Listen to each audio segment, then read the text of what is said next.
Si el dia que li va dir Nina, vols fer un drac amb mi? Ella li hagués dit que no,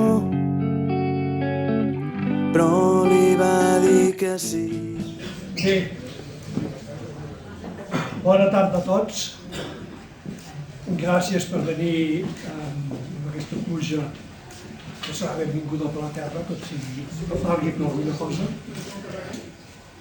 I a partir d'aquí us presentaré els que tenim a la mesa. En primer lloc, l'Eladi Creuet, que és l'editor. L'Eladi Creuet era notari, ara jubilat, però té una particularitat especial, fill net del Pompeu Creuet, un escriptor i dramaturg. Ell també l'ha heredat, també és escriptor, a part de notari jubilat, és escriptor, dramaturg i també fa l'actor. I l'Eladi Creuet, l'escriptor de finals del XIX i va morir l'any 1941, entre d'altres coses, i el més important, va escriure una novel·leta que es diu Senyor Ruth, mestre d'estudi, que ell, amb un compendi sobre totes les obres del seu padrí, del seu avi, doncs ha reeditat també aquesta novel·leta. I això és el que dona nom a l'editorial Senyor Ruth, que és aquest logotip que teniu aquí a l'esquerra. A partir d'aquí, doncs, Eladi, si vols dir alguna cosa. Bona nit a tothom. Confesso, en primer lloc, que no havia llegit les novel·les anteriors de Josep de Muner, si bé d'ell em va parlar fa uns mesos el que havia estat alcalde de Sort durant 20 anys, em sembla, i diputat del Parlament de Catalunya, un bon amic, Agustí López. L'Agustí em va dir que en Josep cercava una editorial que pogués publicar-li abans de Sant Jordi d'enguany la seva darrera novel·la, Estimat Manuel, que és aquesta que avui es presenta. I l'Agustí s'adossava a mi, l'Agustí de Sort, perquè sabia que d'ençà la meva jubilació, tal com ha dit en Josep, havia muntat una petita editorial, molt petita, Senyor Ruc, que publicava una mica de tot el que podia. Després d'algunes vacil·lacions i de consultar-me amb l'impressor Salvador del barri del Farró i el dissenyador corresponent, vaig donar la meva conformitat i tal com m'havia compromès, vaig procedir a revisar que en Josep ja me l'havia presentat força polit i el llibre s'ha publicat, aquesta novel·la, Estimada Manel, s'ha publicat unes poques setmanes abans de la celebració d'aquest Sant Jordi. Val a dir que el propi autor s'ha encarregat de distribuir-lo per diferents llibreries, ja que l'editorial no compta amb aquest servei, i on es troba a disposició dels lectors interessats. Tal com es diu a la solapa del llibre, Josep de Muner va néixer un poble petit del Pallars Sobirà, però molt bonic, Colp, i a banda de desplegar una intensa i persistent activitat cultural, aquesta és la tercera novel·la, si no vaig mal fixat, de Pallaresa, que ha publicat, les dues primeres editades per l'editorial Pagès de Lleida. Del Pallars hem conegut els contes i llegendes recopilats per Joan Lluís i més recentment per Joan Bellmunt. També hem sabut dels desastres de la Guerra Civil, llegint el llibre Revolució, Guerra i Repressió al Pallars de l'historiador Manuel Jimeno. Llegint l'Èxode del Pallarès, de Josep Maria Sabater, van quedar informats de la quantitat de pallarès que van haver d'emigrar dels seus pobles d'origen per raons essencialment econòmiques. Un èxode forçat que per fortuna ja fa temps que s'ha interromput i s'ha regirat. Per la seva banda, Maria Barbal, Nelly Metzinas, va obtenir un merescut èxit editorial fent una esplèndida novel·la i altres més en el rerefons del món rural del Pallars. Josep de Muner ens parla en aquesta darrera novel·la, Estimat Manel, dels pallaresos que van establir-se a Barcelona al voltant del que anomenem la transició i que van intentar integrar-se en una societat que percebien com a injusta mitjançant la seva militància en moviments anarquistes o d'esquerra i que van ser durament represaliats. Potser crec que ens mancava aquesta perspectiva política per completar les que hem referit anteriorment. Es tracta, en definitiva, d'una novel·la que es pot llegir com la crònica d'uns anys dramàtics, com una història d'amor igualment dramàtica, o, i això és el procediment més segur, com el lector vulgui llegir-la i interpretar-la. Moltes gràcies.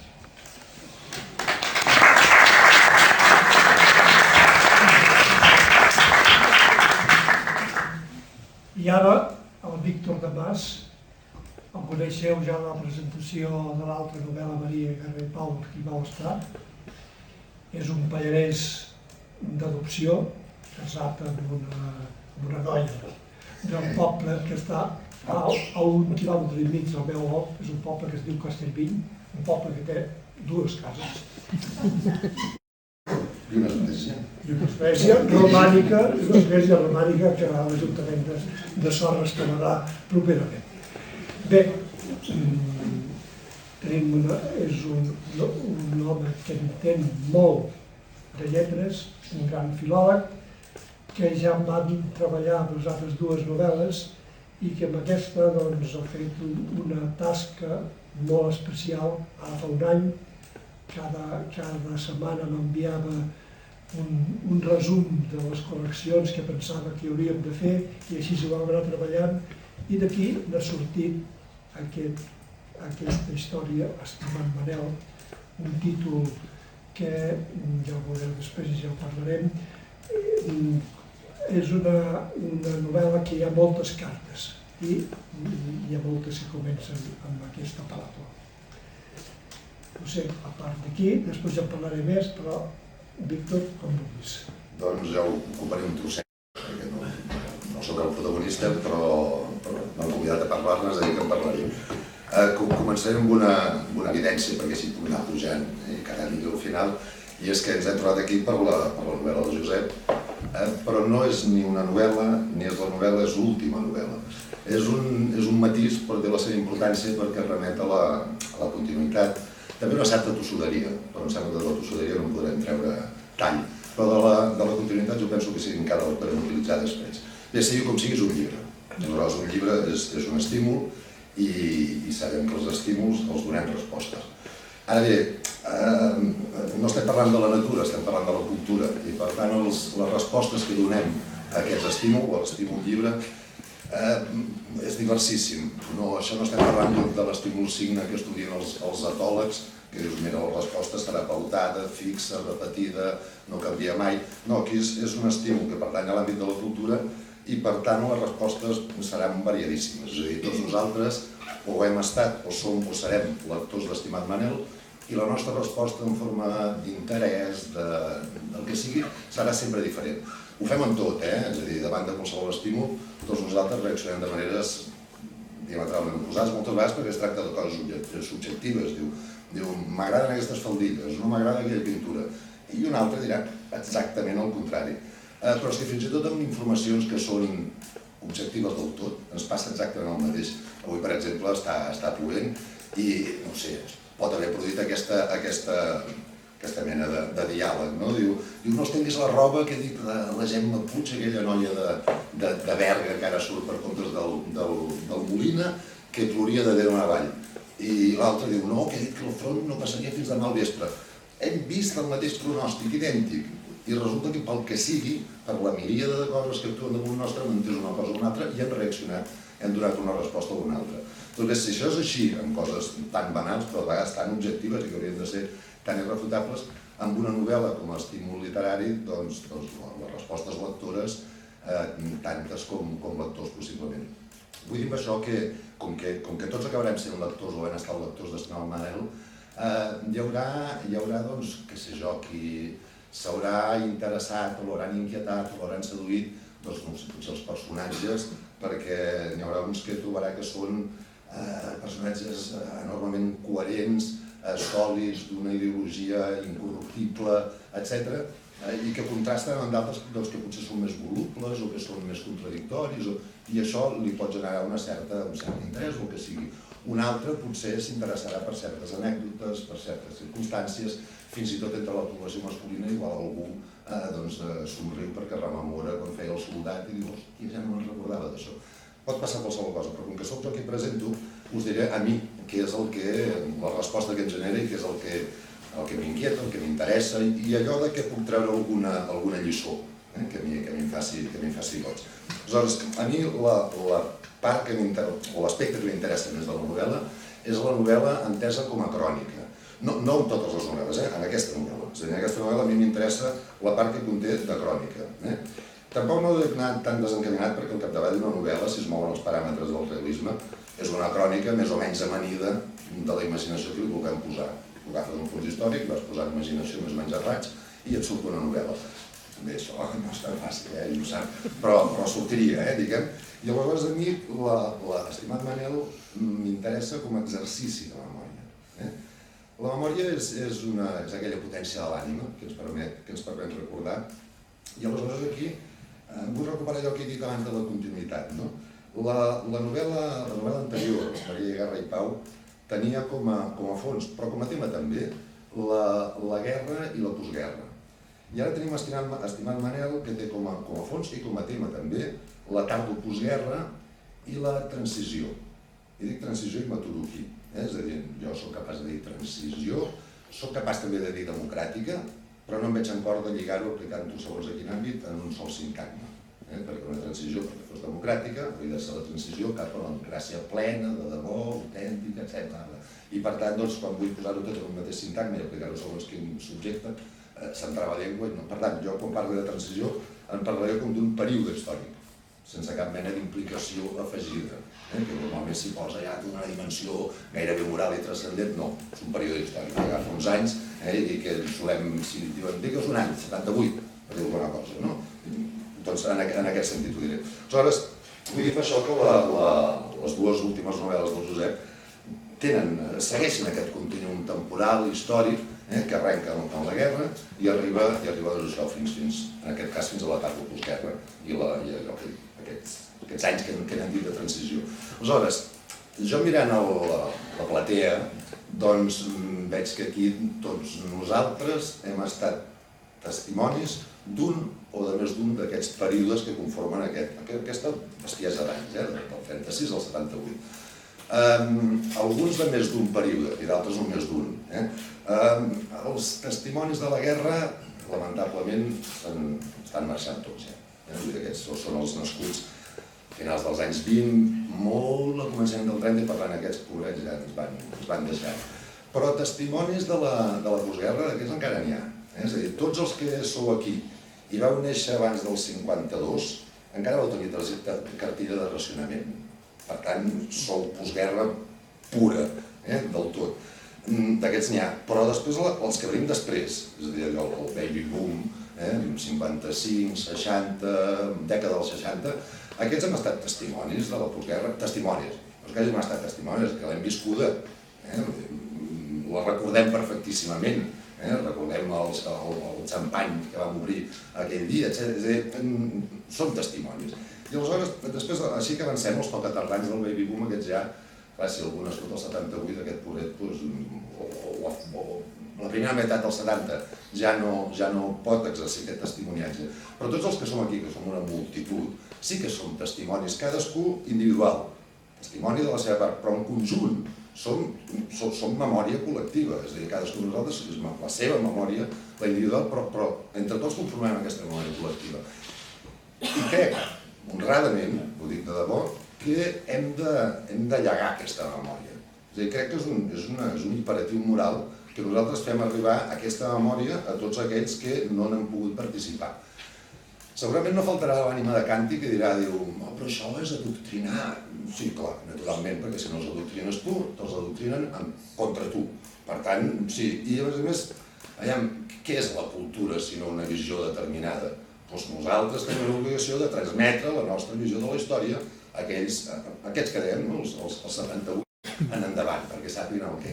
Però aleshores aquí, i ara ens cruixirà el cervell, perquè si nosaltres ara, per comptes de tenir un públic, ja, més d'un jubilat, doncs si tinguéssim un canalla, el que en diríem canalla segura de 30 anys per canalla al capdavall, crec que els hem de fer partícips d'això, no? Diu, pensa en posar-los pesats, no? Però diu, és que hi va haver un temps en què la censura, el terrorisme, la violència policial, les tortures, els assassinats, la justícia corrompuda, l'exili, els presos polítics, pensa que tot això era quotidià, no?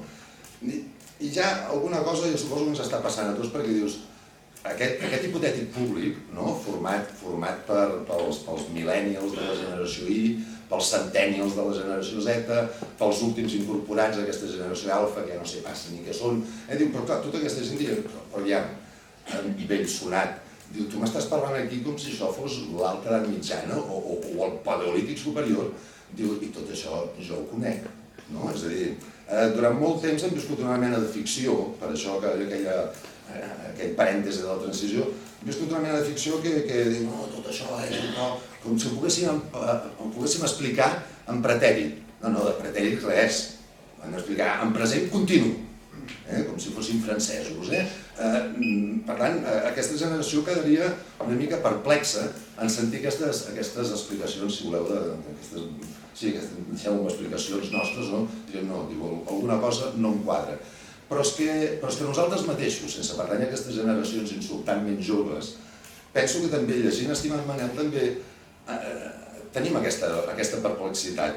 Només dos fragments molt curtets, curtíssims, crec que sí, faré literal per no equivocar-me de memòria, però hi ha un moment en què fa referència a l'Assemblea de Catalunya, que tots vosaltres recordeu prou bé, i es refereix als punts que reivindicava l'Assemblea, i aleshores diu amnistia per als presos polítics i exiliats, llibertats democràtiques i restabliment de l'Estatut del 32 com a via cap a l'autodeterminació. Diu, però això, si jo tingués 17 anys em pensava que hauríem inventat nosaltres, amb aquella insolència juvenil, diu, no, es veu que això ja estava inventat. Però és que encara en algun altre moment, i això no desvaleix res de la novel·la, quan Manel mor al començament, és a dir, que ja està, això no he fet cap jugada lletja a cap lector, però dius, se'n va anar sense saber si havia lluitat en va. I clar, dius, ostres, igual resulta que... Vols dir que no m'està lluitant en va durant anys, dècades, segles, no? I aleshores, això és el que a mi, Estimat Manel, em desperta i m'inquieta. És a dir, Estimat Manel ens enfronta a una tragèdia majúscula, una tragèdia espantosa, fins al punt que, des del present més estricte, si nosaltres tinguéssim memòria de tots aquests períodes que hem dit amb anterioritat, diríem, però això no és que sigui un déjà vu, és un déjà vu aquí, això ja s'ha viscut una vegada i una altra i una altra, sembla que estiguem passant, perquè esclar, aquesta novel·la s'emmarca en el passat, és pretèrita. Dius, però pretèrita, segur que és pretèrita això. Aleshores, la tragèdia que a mi em desperta Estimat Manel és precisament aquesta. Aleshores, el nucli, el pinyol, el moll de l'os d'aquesta tragèdia és, i només té una paraula, és el franquisme. És exactament això. És el franquisme i que l'energia em perdoni. El franquisme és com l'energia, que no es crea ni es destrueix, només es transforma. Però es transforma en un espai molt petit, en un espai miserablement petit, es transforma només dins de la misèria, una misèria estratíssima. I a més, a diferència de l'energia que es transforma de maneres meravelloses, rutilants, fèrtils, extraordinàries, impressionants, que s'aclaparen, no, el franquisme es transforma poquíssim. Hi ha una metàfora que seria magnífica si no fos tan sagnant, que és, tots vosaltres recordeu els grisos, no? Els grisos, quan va arribar la transició, entès com a època, perquè ja es veu que no va més enllà d'això, el sintagma, van dir, mira, treu-te aquest uniforme de color gris, i van jugar, recordeu, jo me'n recordo, vosaltres també, segur, aquells retallables que tu tenies una nina, llavors hi havia unes pestanyetes i li anaves canviant els vestits. I ara era una pastoreta, ara era una bombera, ara era una monja, doncs van fer exactament això. I mira, treus aquest uniforme gris i et poses aquell marró d'un tarcal horrible, d'una qualitat merdosa, i ja està, ja ho tenim. Van deixar passar el temps i encara els van donar una altra consigna, i deixeu-vos créixer la barba, perquè anar amb un bigote de feixista no us ajuda. Ens deixeu una barba que sigui ben ufanosa i ho tenim llest. Temps després van fer el doble salt mortal i van dir, i ara de blau, perquè uau, i ja està. Però vull dir, quan dic que es mou poquíssim, és que és això, el moviment que té és un moviment ronyós, miserable de res, i sempre enmig de la més insultant i lacerant manca de moral. Perdona, Víctor, hi ha la Guàrdia Civil que ni tan sols ha canviat de color. Sí, aquests no em servien per a la metàfora. No soc tan xarol com anys enrere, però tens tota la raó. O potser és que també dir Guàrdia Civil em passa com la transició democràtica que se m'enganxa. Bé, sigui com sigui, aviam, tot això, tota aquesta qüestió que a mi m'ha suscitat el fet que això fos un llibre que excitava la memòria, clar, després d'aquestes reflexions que diu, pobre home, que us obrirà les venes en públic, diu, clar, jo mateix em pregunto, memòria per a què? Diu, memòria per tormentar-me, que és el que estic fent, i és el que faig gairebé cada dia. Diu, home, maleït de la gràcia, no? Memòria perquè tot continuï igual. Caram, és evident que no hauria de ser això, no? Aleshores, per què reivindico la memòria? Per què vull la memòria? Per què la demano? Per què considero que és un imperatiu moral? Perquè la memòria ens ha de servir per generar canvis. La memòria ens ha de servir per detectar errors. Per exemple, no sé, Urquinaona va ser un error? Potser sí. Per què? Doncs perquè potser no n'hi havia prou amb Urquinaona. Potser calia la Universitat, Catalunya, la plaça Rovira i Trias, la plaça de les Olles, la plaça de les Tortugues, la placeta d'en Marcús. Potser l'error hauria estat, o el no error, hauria estat això. Potser, no ho sé, aventuro, però en tot cas, aquesta memòria, aquest contrast, això de tenir-ho sempre tot present enmig d'aquest turment personal i col·lectiu, ha de servir per detectar errors i per generar canvis. Generar canvis, no sé com ho han de fer, però generar canvis. Perquè si no generem canvis, el carro va pel pedregar. És a dir, penseu només, i això no fa tants anys no hauria estat possible, que el policia de la secreta que hi ha enmig del públic camuflat, que es fa estona que pren notes, ja ha arribat a conclusions. Ja sap que aquí hi ha delicte d'odi, que aquí hi ha apologia del terrorisme i ja ha tret conclusions. 7 anys i inhabilitació perpètua. És a dir, el nivell ara mateix és aquest. Per tant, que la memòria ens serveixi per generar canvis. Quan jo era molt petit, i ja quasi acabo, quan jo era molt petit i perdia alguna cosa, la buscava, no la trobava, recorria a la meva mare, la Cecília. I aleshores ma mare, era claríssima, em deia, fes memòria, burro. Però si no la matava per aquest burro. I naturalment ara, perquè vivim èpoques de beneiteria pura i dura, potser algú trucaria als serveis socials. Aleshores jo sabia que era una mostra d'amor i qualsevol ho hauria vist exactament de la mateixa manera. Però aquest fes memòria burro era, diu, aviam, repassa, què has fet, on has anat, d'on sorties, què pensaves, i de tot aquest exercici de memòria, quin era el resultat? Saps que acabaves trobant allò que havies perdut. Per tant, la meva reivindicació de la memòria és perquè siguem capaços de, o que ens ajudi, no sé si és l'única via, però que n'és una segur, que la memòria ens ajudi a trobar allò que s'ha perdut. I això em sembla que és important. Tan important com qualsevol element que aparegui que ens ajudi a fer memòria. Per tant, no us diré, no acabaré com ma mare, perquè no tenim prou confiança, em sembla, encara, o sigui, ens no anem tots. Però sí que us dic, feu memòria. Gràcies.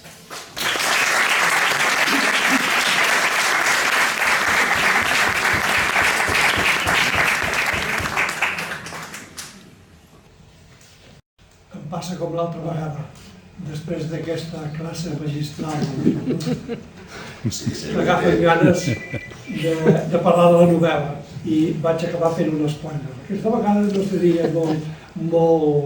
No em podríeu criticar gaire que fes un spoiler perquè és una novel·la que comença pel final, crònica d'una mort anunciada.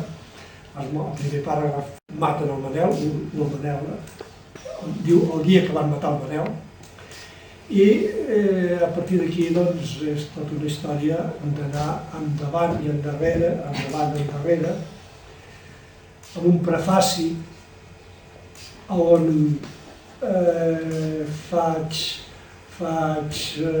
posa de manifest tots els morts de la transició i on parlo que l'11 de setembre del 78 Gustau Muñoz, amb només 16 anys, es va convertir en la víctima més jove del franquisme, tot i que Franco ja era mort. El van matar un 11 de setembre del 78.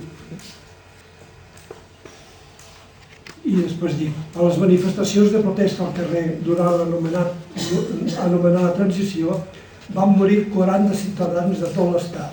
D'alguns, la història en recorda els seus noms. L'episodi brutal, més brutal, tingué lloc el 3 de març del 76 a Vitòria. La policia va fer 5 morts i 150 ferits de bala.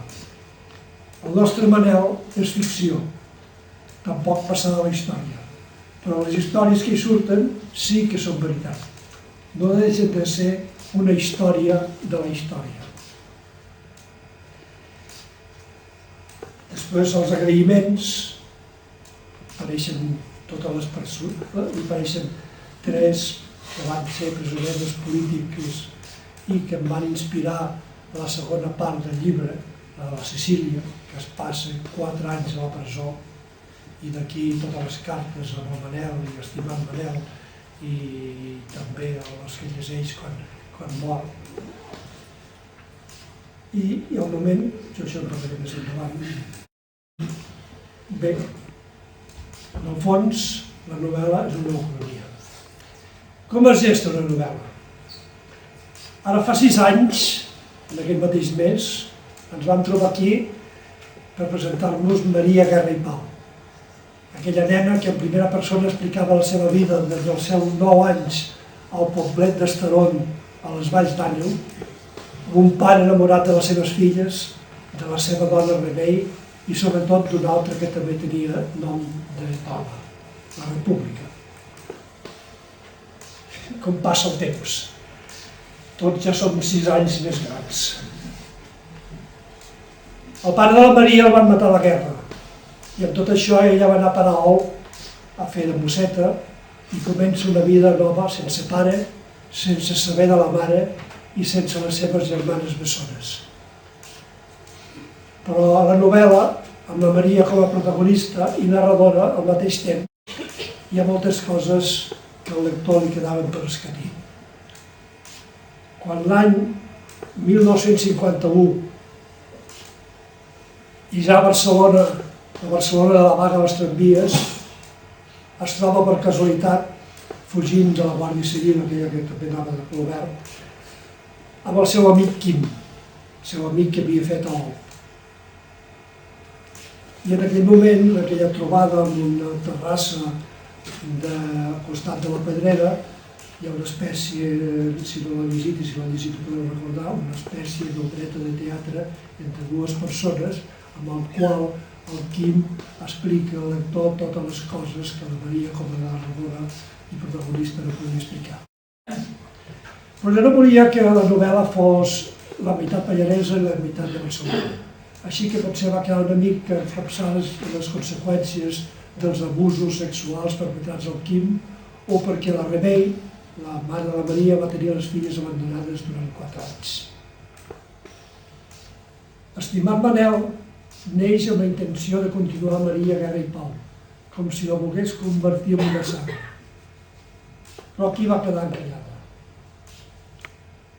Llegireu a la contracoberta, això que està escrit aquí al costat, i que ho he rebut també pels WhatsApps, aquest escrit que em va fer la Montse, després de llegir el primer manuscrit entre el juliol i agost de l'any passat, que la novel·la es desenvolupa a Pallars, a Baqueira, a Barcelona, a París.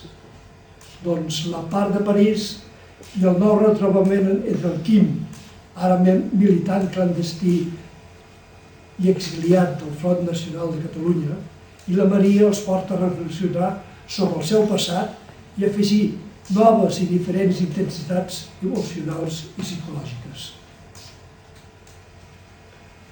Però algú va fer veure que no podia continuar escrivint en primera persona com en les 2 novel·les anteriors. I ho vaig haver de tornar a escriure tot amb un narrador omniscient en tercera persona. Aquest nou narrador podia entrar al cap dels protagonistes i mostrar el seu món d'una altra manera. Però és que jo escric pels matins. I aquell 2019 I durant molts matins em vaig enervar seguint per la tele el judici del procés amb aquells advocats que, seguint la línia Melero, s'entestaven en confiar en la justícia espanyola. I així els va anar. I jo escriure ben poc. I després, això era el 19, però després va venir el confinament. I ara ho farà 4 anys de tot això. Per sort, em va tocar passar-lo alt. Però tot el que havia escrit ho tenia a Barcelona i ningú podia baixar. Però com que sóc de poble, i encara que visc una casa a ciutat, sempre hi ha un forat de paret on guardar la clau de casa per un cas d'emergència, i així un veí va poder fer arribar el que tenia escrit i guardar a l'ordinador per a poder continuar aquella història inacabada en uns temps que mai havíem viscut. Però res, la imaginació arriba quan toca i llavors no toca. I el Manel, nascut a Esterri, cap a l'any 1964 també va baixar a Barcelona. Quan jo vaig baixar després de la pandèmia, ens vam retrobar en el sentit metafòric del concepte i va continuar la història. I així van anar prenent forma d'una manera espontània. Quan per escriure El mirall del Ventolau vaig anar 3 anys a l'escola d'escriptura de l'Ateneu Barcelonès, ens ensenyaven que en primer lloc calia fer la biografia dels personatges, després el nom dels diferents capítols, agafar un din A2, fer-hi 10 ratlles verticals i barrejar els capítols de manera que cada part del llibre tingués la mateixa intensitat. Estimat Manel, s'ha proclamat l'anarquia. Ha anat escrivint tal com rajava, endavant i endavant. Sort n'ha tingut, això ho posava abans, que l'amic Víctor m'ajudava a posar els punts i les comes i també els accents al seu lloc. Però sobretot, com a bon pastor, ha fet que tot un reguitzell de paraules, tot un reguitzell d'històries no anessin peixent al seu compte, sinó darrere la vella pansa. L'altre capítol que us vull parlar és s'escapen les històries del seu autor. Si llegim Felip Roth i les seves històries sobre els estudiants dels anys 50 i 60 als Estats Units, poc sabem què hi ha de la seva vida o què és ficció en tot el que ens explica. Potser només ho podem agafar com un retrat més o menys retocat d'aquella societat. Si llegim Paul Auster, nascut el mateix any que aquest que us parla, veiem reflectida en primera persona la societat americana dels 70 d'endavant i quedem amb el mateix dubte que amb Roth.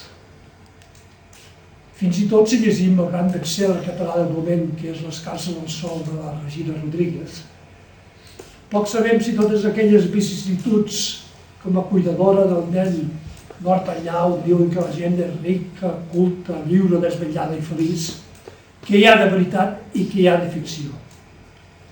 Això sí, farem una mica d'ironia ara.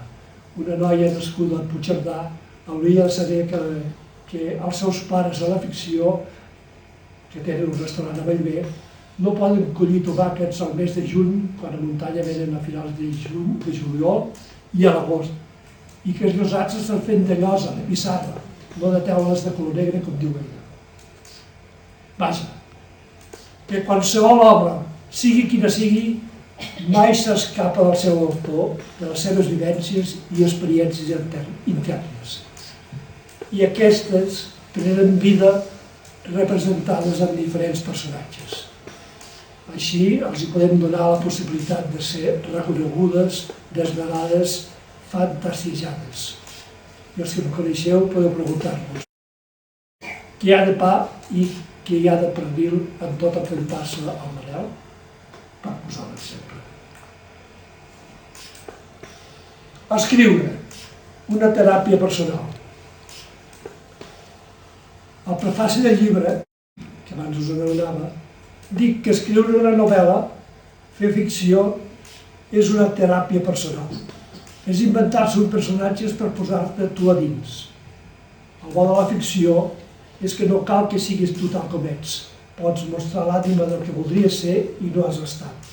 Més i tot, pots posar-te dins de l'ànima del teu personatge sense que se sàpiga si ets tu mateix o no.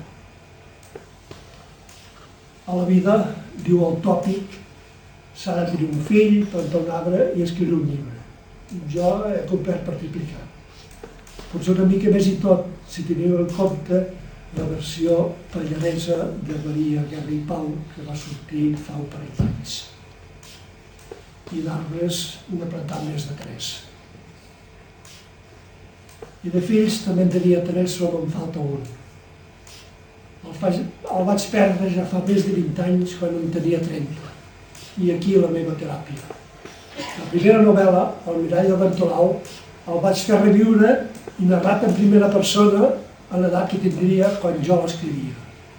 I després, en l'accident de moto, no moria ell. Moria la seva companya amb ell. Estimat Manel, el meu protagonista, mor als 30 anys. Pura casualitat de l'Ucrania. Aquesta reconstrucció de la història amb dades hipotètiques. A la novel·la, els lluitadors, tal com dic també al prefaci, no moren. Els mata la policia de la transició, que era la policia del franquisme i que és la mateixa que encara tenim ara. Fins i tot incrustant els Mossos d'Esquadra que s'inventen històries falses per portar gent a la presó. Els miralls. Les meves novel·les són un joc de miralls. Una manera de fugir i mirar endarrere. Són novel·les sobre els amors i els desamors. El mirall del retrovisor del 127, que hi ha la contracoberta d'Estimat Manel, n'és una prova. Escriure per mirar endarrere. El llibre també és un homenatge a les lluitadores antifranquistes. Ho veureu al començament.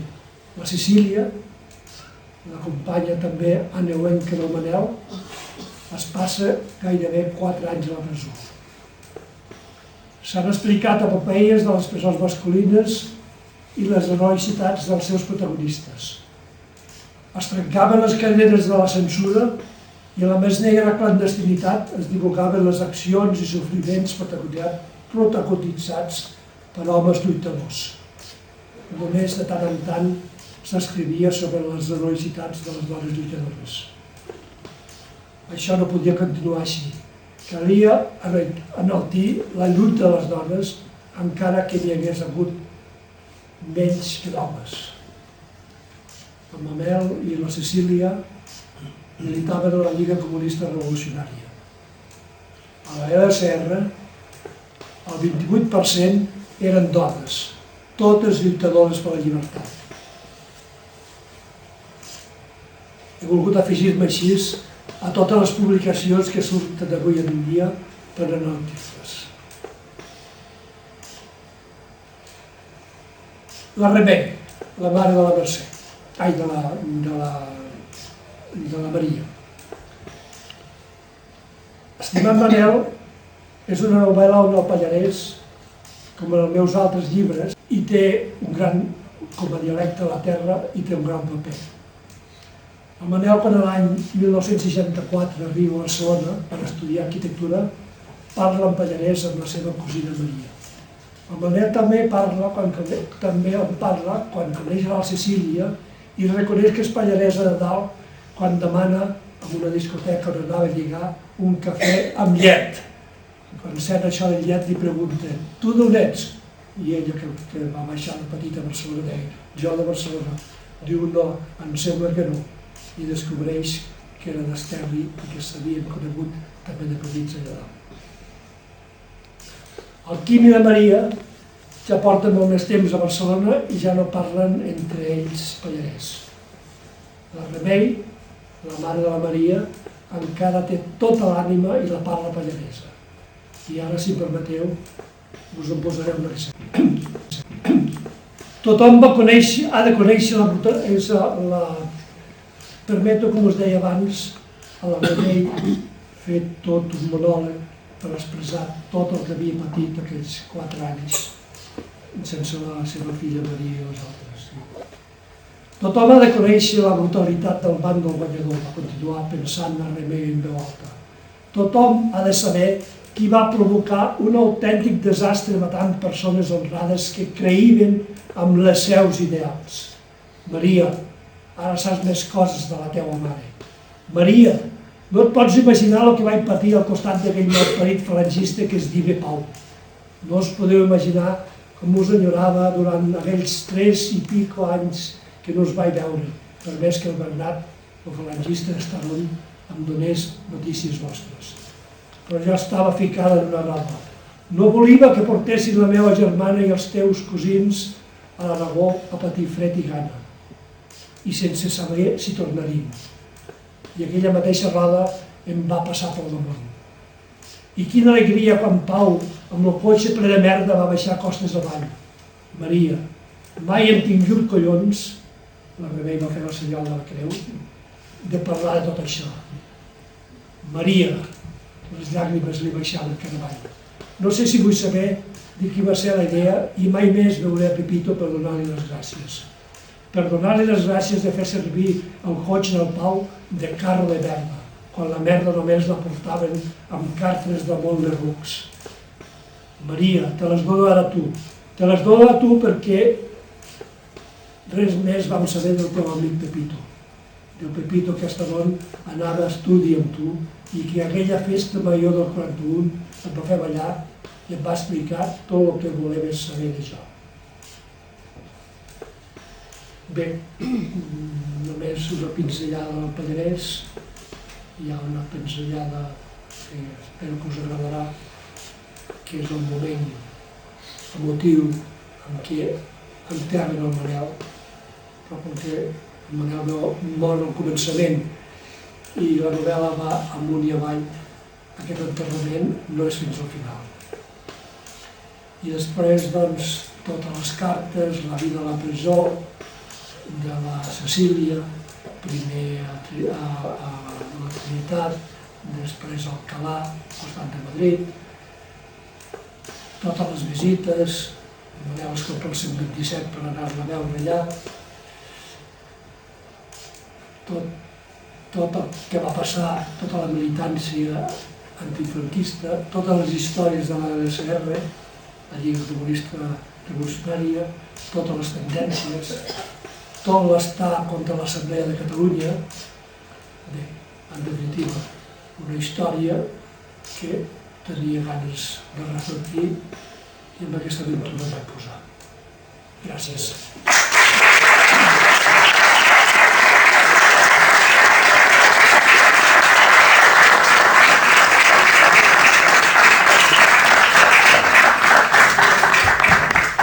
Hi ha algú que vulgui fer alguna pregunta? Abans el curs m'ha dit que sí. Jo volia fer una pregunta, i cridaré una mica llarga. Posa't dret, posa't dret. Volia fer una pregunta una mica llarga, amb alguna consideració. I és que, efectivament, tal com deia el Víctor, et dius Víctor, oi? Sí. Doncs, efectivament, jo crec que quan has parlat de l'exercici de recuperació de la memòria, crec que és absolutament essencial pensar-hi, recuperar la memòria per canviar coses i mirar al futur, no? Em fa efecte que hi ha companys que estaran d'acord amb mi, diguem-ne que es parla bastant d'aquesta primera recuperació de la memòria i que efectivament ara ja de buscar testimonis del que era la postguerra és molt difícil, no n'hi ha, diguem-ne, recollir testimonis, el que no s'hagi fet ja és difícil. Nosaltres, la meva companya i jo ens dediquem una part de la nostra activitat a coses que tenen a veure amb la recuperació de la memòria, d'activitats del Museu de l'Exili, coses d'aquestes. Però hi ha una cosa que sempre trobo faltant, que se n'ha fet molt poc, que és la memòria del tardofranquisme. I no havent viscut els anys de la postguerra, que eren terribles, que era un règim de terror i per tant era normal que es fes un silenci absolut, és curiós com aquesta transició que definies no democràtica ha fet com una mica esborrat uns anys, que eren els anys 70 particularment, en el qual hi havia milers i milers i milers de persones organitzades amb una disciplina, amb una militància compromesa, dedicats una militància que condicionava, i un compromís que condicionava les seves vides per sobre de qualsevol altre objectiu que estigués a la vida. Es creien bastant la cosa leninista de considerar-nos professionals de la revolució, per dir-ho d'alguna manera. I no érem uns pocs, érem moltíssima gent. A vegades alguns deixaven de ser-ho, però... I d'això no se'n parla. Difícilment trobarem trobarem molts currículums de gent que havien estat militants del PSOE des de tal i tal, però difícilment trobarem els currículums de la gent que militaven a la Lliga Comunista Revolucionària. S'ha de dir que Manel era el nom de guerra d'ell, del Manel. El nom de... Em fa fet avui, dius aquí, si no ho dius ho podies haver dit. Era el seu nom de guerra, jo el que el vaig conèixer va ser el primer responsable polític que vaig tenir revolucionària, del meu comitè revolucionari, perquè encara eren militants de prova, que això no existia, i llavors la persona que venia de la distància, que estava a la Lliga amb unes responsabilitats de direcció, era ell. Bé, jo avui tenia un dilema gros, perquè havia de venir aquí, amb el que m'he trobat amb bastants companys que també estaven a la Lliga Comunista Revolucionària, suposo que i anar amb un que és d'un corrent polític que es diu Anticapitalistes, Miguel Urbán, eurodiputat, que escriu un llibre molt interessant, que és un assaig, no és una novel·la, sobre els trumpismes, caracteritzant actualment què és la dreta extrema que existeix avui en dia i que està creixent arreu, no només a Europa, sinó també a Amèrica Llatina i altres llocs. Em fa l'efecte que aquesta actualització de les idees que teníem de l'LSR sobre el que era l'extrema dreta valdria la pena. L'LSR se la dia, i acabo de seguida, l'acció comunista, com deia el seu nom, però molt diferent de qualsevol altra organització comunista.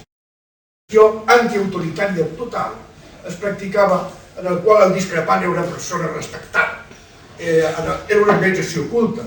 I llavors jo el que he llegit només a bocins el llibre de Josep, i no sé fins a quin punt, i no sé fins a quin punt em voldria parlar d'aquest llegat, i que jo crec que en resumit, per exemple, el Miguel Urbán, aquest llegat d'aquest corrent polític antiautoritari que s'ha ensorrat com a conseqüència de la idea comunista, s'ha ensorrat en bona mesura com a conseqüència d'aquest autoritarisme, penso jo. Fins a quin punt, Josep, penses que serveix el teu llibre per reivindicar aquest llegat d'un corrent polític culte, igualitari, solidari, diferent d'altres, i que es conserva? Altres corrents han desaparegut del tot. Aquest es conserva, d'alguna manera, encara que sigui en petita escala. Aquesta és la pregunta. Bé, la Lliga Comunista Revolucionària, com totes les organitzacions comunistes d'aquell temps, doncs viuen de la revolució soviètica, de l'URSS de Rússia. Clar, Lenin, Stalin, Trotsky, per posar una línia. Stalin va desvirtuar completament aquella revolució. Es va convertir en un dictador total i va perseguir tothom que no pensaven com ell. Els trotskistes, Trotsky va ser acabat per tots sent mort per un català per ordre de Stalin. Els trotskistes eren llavors, i érem el Manel de la militància, érem esprits lliures, érem esprits crítics. El comunisme trotskista és l'antítesi del comunisme stalinià. I en aquest sentit, doncs, és com recullo el que deia el Marià, i penso que els que van militar en aquells temps encara ara som esprits lliures.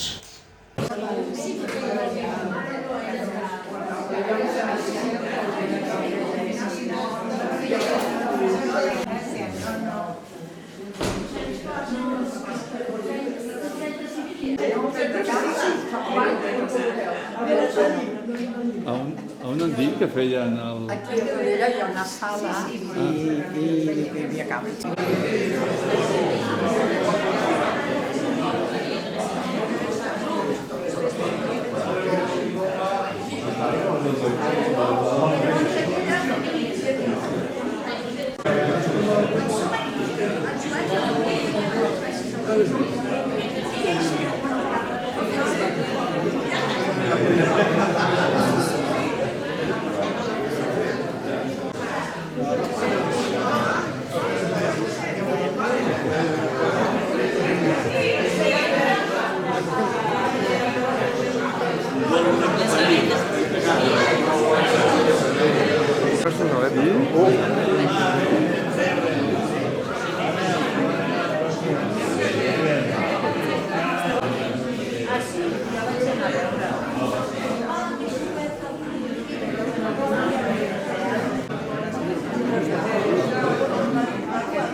acabat, que vol veure una mica.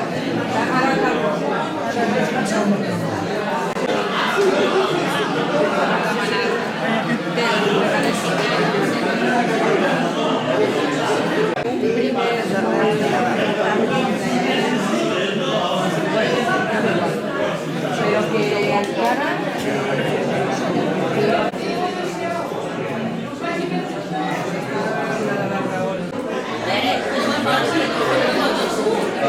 Ja m'està fent allà, està filmant.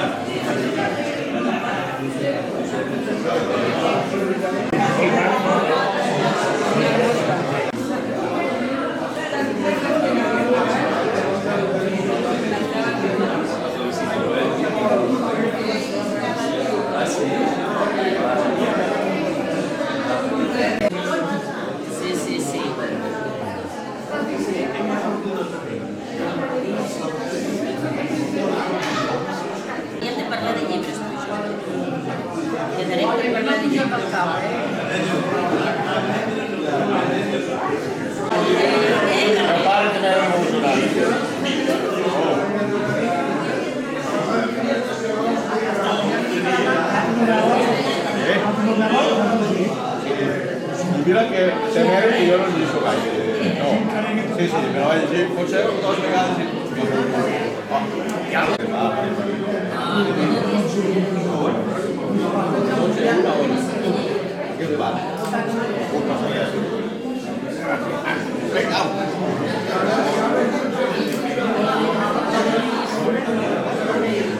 És el meu amic Jordi, Jordi, però et diria, jo soc fill d'un republicà, va lluitar per tot. No, va ser un fill d'un republicà que va lluitar per el franquisme, va fer l'èxit als camps de presoners, va combatre a París amb els exèrcits. Va ser tot el racisme, un lluitador contra el franquisme i el desgrat.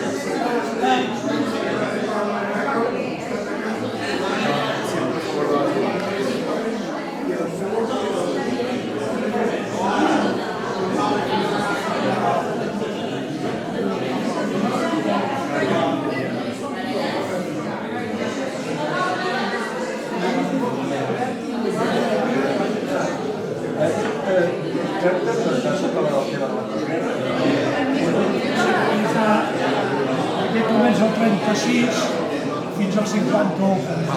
Jo vull aquesta etapa, el meu pare, jo no tinc molt record d'ell, però... Fresco, vinga, és fresco.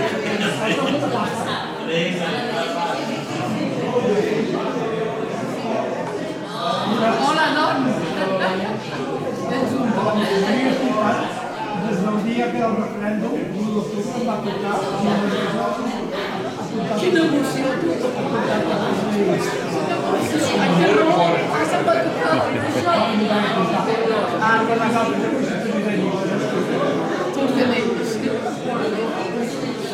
Has parlat del Josep Borrell? Pensava que parlaves de l'altre.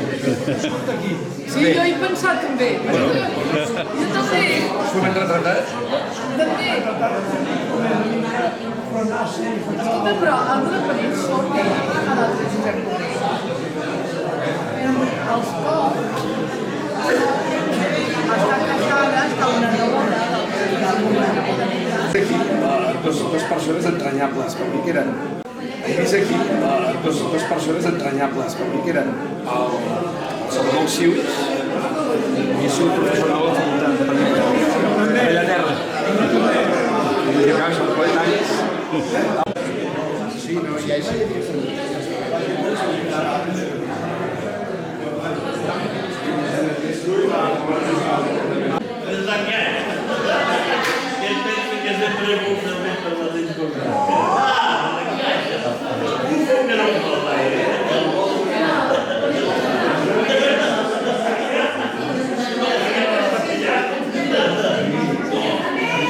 Però et diria, jo soc fill d'un republicà, va lluitar per tot. No, va ser un fill d'un republicà que va lluitar per el franquisme, va fer l'èxit